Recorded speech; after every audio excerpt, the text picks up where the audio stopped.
ரிஷபலக்கணம். ரிஷபலக்கணத்துக்கு அஷ்டமாதிபதி யார்? குரு பகவான். பாதகாதிபதி சனி. இவங்க 2 பேரும் ஒரு ஜாதகத்தில் சேர்ந்திருக்கிறதும் ஒருவரை ஒருவர் பார்த்து கொள்வதும் இருவருடைய பார்வை ஒரே ராசியில் விழுவதுமான கிரக அமைப்புகள் மிக மோசமான கஷ்டத்தை சுட்டி காட்டக்கூடியது.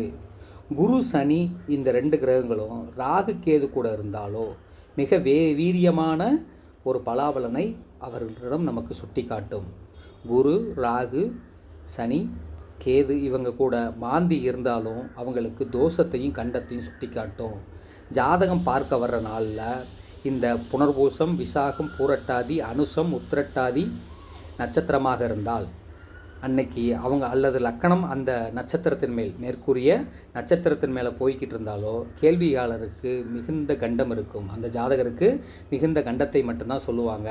அவங்க வாழ்க்கையில் ஒரு பிரச்சனையை இந்த லக்கணத்திற்கு இந்த அமைப்புள்ள ஜாதகமும் இந்த அமைப்புள்ள கிரக நிலைகளும் இருந்தால் அந்த ஜாதகர் மிகுந்த கண்டத்தை அவர்களுக்கு கொடுத்திருக்கும். அவங்களுக்கு பாருங்கள், இந்த குரு பகவான், சனி பகவான், இந்த குரு சனி, இந்த குரு சனி ரிஷபலக்கணத்திற்கு அஷ்டமாதிபதியான குரு, பாதகாதிபதியான சனி இருப்பதனால இவங்களுடைய தசாபுத்தி காலங்கள் அவங்களுக்கு மென்மேலும் சிறப்பை தராது. இது அடிப்படை.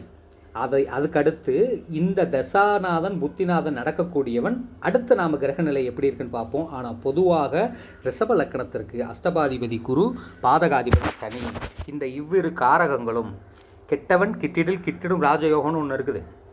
ஆனால் அது பார்த்தீங்க அப்படின்னா இவங்க கெட்டு போகணும், இவங்க ஜாதகத்தில் கெட்டு போகணும். இதற்கான அமைப்புகள் என்ன அப்படிங்கிறத நான் பின்வரும் இதில் சொல்கிறேன். முதல்ல ஒரு லக்கணத்திற்கு யாரெல்லாம் கெட்டவங்க அப்படிங்கிறத மட்டும் பார்ப்போம். கெட்டவங்க யாருன்னு தெரிஞ்சுட்டாங்க அப்படின்னா நல்லவங்க கூட நாம் வாழ்கிறதும் தனிச்சு வாழ்கிறதும் நம்மளுடைய இது.